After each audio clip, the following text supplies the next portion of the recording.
The Mongols are an East Central Asian ethnic group. During the 13th and 14th centuries, they enlarged their empire. The land they conquered eventually built up to the largest empire in history. Originating in Central Asia, the Mongol Empire stretched from Eastern Europe all the way eastwards to Japan, extending northwards to Siberia, southward into Indochina, and westward as far as the Levant. The empire managed to continue expanding for nearly 160 years before its decline. They were talented horsemen who traveled with their livestock over the vast grassland of Central Asia. In the course of expansion, there was a powerful leader named Genghis Khan, who was the founder of the Mongol Empire. He came to power by uniting many of the nomadic tribes of Northeast Asia. Since infinite amount of people were slaughtered and countless lands were obtained through invasions, Genghis Khan was known as one of the most feared conquerors. Despite being the most feared, he granted religious freedom, abolished torture, stimulated trade, and developed the first international postal system. The Mongols began invading China in 1205. Under Genghis Khan's leadership, the Mongols began their conquest of China with small raids into the Western Xia Empire. Despite Genghis Khan's death in 1227, many of his descendants were also prolific warriors and helped complete the process. By 1271, Mongol leader Kublai Khan, Genghis Khan's grandson, had established the Yuan dynasty in China. The conquest was completed in 1279 when they crushed the last of the Song dynasty's resistance. The Yuan dynasty lasted from 1271 to 1368.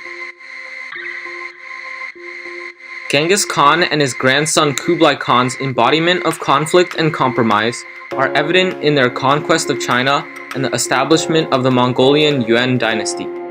Conflict is demonstrated through political, cultural, and social clashes between the Song dynasty and the Mongolians. In the beginning, the Mongols allied with the Song Empire as they both had a common enemy, the Jin. However, this alliance broke down with the destruction of the Jin in 1234. Soon after the fierce battle with the Jin, Song forces wished to gain back their former capitals Luoyang, Chang'an, and Kaifeng, which were previously obtained by the Jin, and now controlled by the Mongols. The Mongols wanted to further negotiate the process with the Song by sending an ambassador. However, the Song not only declined but also arrested the ambassador, which outraged the Mongols and hence declared war on the Song. Like this, the Song lost its last chance of obtaining peace and power. This led to both sides engaging in a 4-decade war until the fall of the Song in 1276. Later, Kublai Khan implemented domestic policies on the peasants. However, the policies contained Mongol aspects, which clashed with the Han traditional aspects.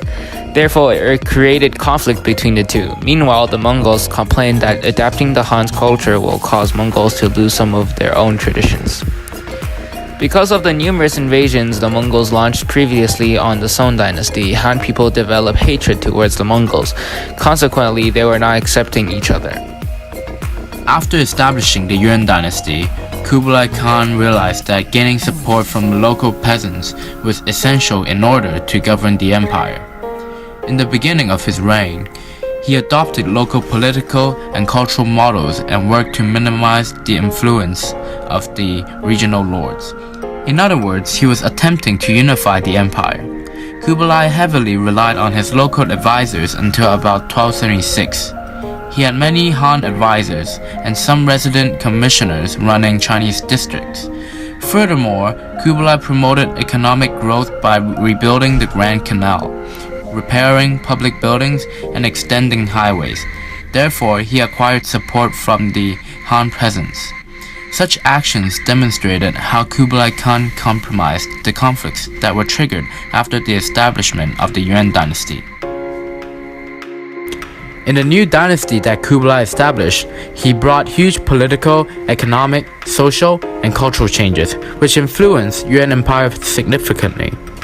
Firstly, Kublai Khan united the nearby regions and controlled them under a single political system. On the other hand, the unified territory also promoted the development of geography, water conservation, and agriculture. Besides that, he had advocated trade, in return boosting their economy. The vast regions of the empire eased Yuan's communication with outside countries such as Persia and India, which supported Yuan to trade internationally. What's more, cultural syncretism between the Mongolian culture and Han culture improved everyday local lifestyle. Mongolian people were encouraged to engage with Han people, hence, the social gaps between the two groups were minimized. Furthermore, Mongolian culture deeply enhanced Han culture in terms of music, education, religion, science, technology, and traditions. The introduction of Western musical instruments enriched local performing arts. Religions such as Buddhism were introduced, which complemented local ideologies and improved their way of thinking. Buddhism would later integrate with Han literature, philosophy, morality, arts, architecture, and religious values. A rich variety of crops, such as carrots, turnips, lemons, eggplants, melons, sugar, and cotton, were popularized in the Yuan dynasty. These cultural aspects vivified the lives of normal citizens. In addition, significant advancements were made in natural sciences and technology. Due to the open policy enforced by the Yuan rulers, many advanced technological innovations, such as improved printing and publishing methods, as well as the idea of polynomial algebra, were introduced to society.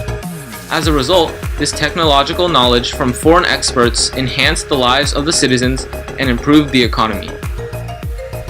Through the courses of events of the Mongols invading and overthrowing Song dynasty, not only did it demonstrate the Mongols' superior ability, it also reflects the topic of this documentary, conflict and compromise. During the establishment of the Yuan dynasty, Kublai Khan had political, social, and cultural collision with both the Han and the Mongols. Subsequently, through political, economic, social, and cultural approach, it provoked locals to understand each other, which significantly improved quality of lives, eventually leading locals to support him. Ultimately, Kublai Khan skillfully compromised this conflict to obtain and establish the Yuan dynasty.